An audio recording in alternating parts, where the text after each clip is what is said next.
Hey guys, John Jones with another edition of Tuesday Morning Coffee. I'm very honored and privileged to have a great local celebrity on our show today. This is Mr. Bart Walker, and he is the owner-operator of WGNS, a station that I've grown up on. And WGNS for years, as a lot of you may know, was just an AM station.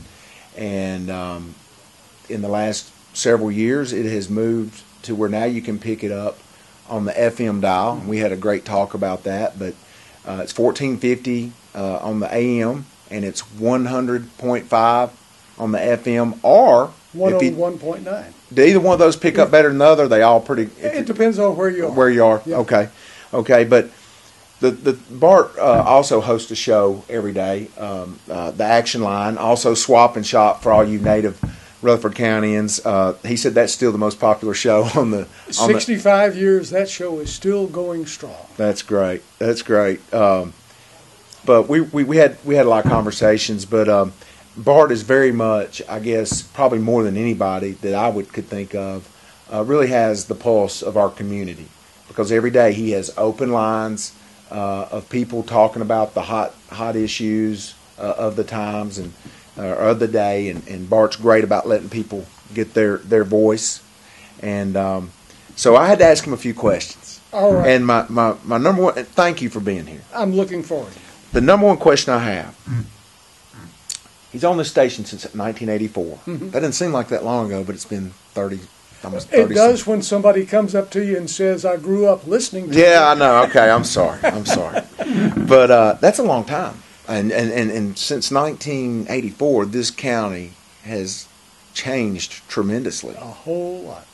So my question to you is, what has been the biggest, in your opinion, the biggest local news event in those 30 years? There have been a lot of big events, but I would think the biggest one that has impacted us the most is the Gateway Project. There was a lot of controversy surrounding it, with the city getting involved into real estate. Yeah. But looking back at that has done more good for our community, probably, than anything else. What were your thoughts on it initially? Now, I will say this. On the radio, I will try very hard not to be on either side, because I think it ruins it if you take a side. But I saw a plus in that, and I was happy to see the way it turned out. And I think we're just now beginning to see how it's blossoming, and we ain't seen nothing yet, so to speak. I agree. I remember a lot of times we would talk in coffee shops and at the city cafe, and we'd talk about, well, if we could just land one big headquarters, of a corporation. Right. But, quite honestly, we had nowhere to put them. I mean, they had to really create it themselves if they were going to come here, and most corporations want to kind of go to places where it's a little easier on them. Sure. So we at least have that place now. And Destination Rutherford has done a phenomenal job of getting out the story about Rutherford County. Right. I mean, anytime we are, I think, the second best place to get a job. More jobs have been created in Rutherford County over this past year. Second highest in the nation. That's phenomenal. That is incredible when you think about it. What do you think moving forward, because we've experienced a lot of growth, what do you think Rutherford County's biggest challenge or challenges are next 10 years? Trying to stay up with what we need to do, trying to stay up with the times, the needs. Right. Because when you are successful, you sometimes become complacent. Sure. You have people who are already saying, well, we're big enough. Right. Why don't we stop the growth? Right. You can't build a border around Right. us. So I think that's the biggest thing we have to overcome, becoming complacent and just happy with what we have. Sure. I agree with you. Okay. Wildest news day. There have been several wild news days, but most of the wildest news days have been weather-related. You take your pick: tornadoes, ice storms. Barfield tornado, Good Friday tornado, ice storms are equally. Speaking of weather, have you ever have you ever felt like, because you are such a community, political events, if I want the returns, I'm just turning on WGNS.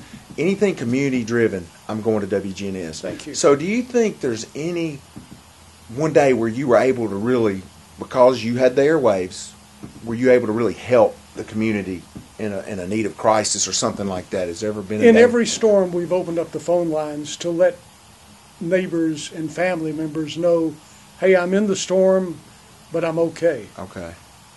But I think one time in particular, the city police department was getting inundated with 911 calls during the ice storm. And people were telling them, my electricity's off. I wanted to tell the electric department, but their phones are busy and I couldn't get through, so I called you. Well, it was causing all of those numbers to be jammed. Right. So they said, can you do something? Well, we came up with the idea of using a special unlisted fax number that we had, and we told people to call us at the station, and we did this live on the air. People would call and they'd tell us where they lived and did they have enough food, did they need medicine, things of that sort, because we were concerned about them. Sure. And we would, when we get a page filled up, we'd fax it to the electric department. The police said that eased off on their lines. Before you knew it, I was sort of surprised. We started getting calls from Shelbyville and Nashville. Wow. Because they were having the same weather. That's incredible. And what a great service. What a great thing you did that day for the community. It made you feel good that you could help. I've noticed, and you talked about it a little bit before we went on air, is you're doing more, it seems to me, more local programming during the day now. Talk to that just a little bit, because I like that. It's one thing that we always wanted to do. When you're in talk radio, it's different from playing music, but in a way it's similar. You find the subjects that people love. In Murfreesboro, there are two subjects people love: history and sports. Right. I mean, this town loves history, it loves sports. I don't know which one it loves the most. Right. But we try to do both of those. Yes. It takes you a while to learn those things. And since we went talk in 1991, we've been trying as our goal to replace syndicated shows with local shows that filled a need.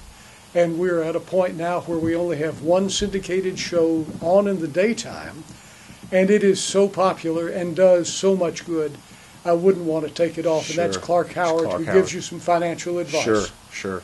Well, that's awesome. Thanks for being here today. I've grown up on WGNS. We still go back to it. I think we're so fortunate as a community to have a community radio station that where we can go and learn more about our history and have a high school sports. There's so many high schools across this nation that don't ever have the opportunity for somebody to call their game over a radio because they're in a big metropolitan area, and we got that, or we have that, and that's awesome. And I just wish you more success. Thank you. And I want to thank you for allowing us to be on, but I also want to thank our listeners. Without them, the radio station wouldn't be here. And I want to thank our staff, because we have the greatest staff in the world who continue to look for new ways to better serve the community.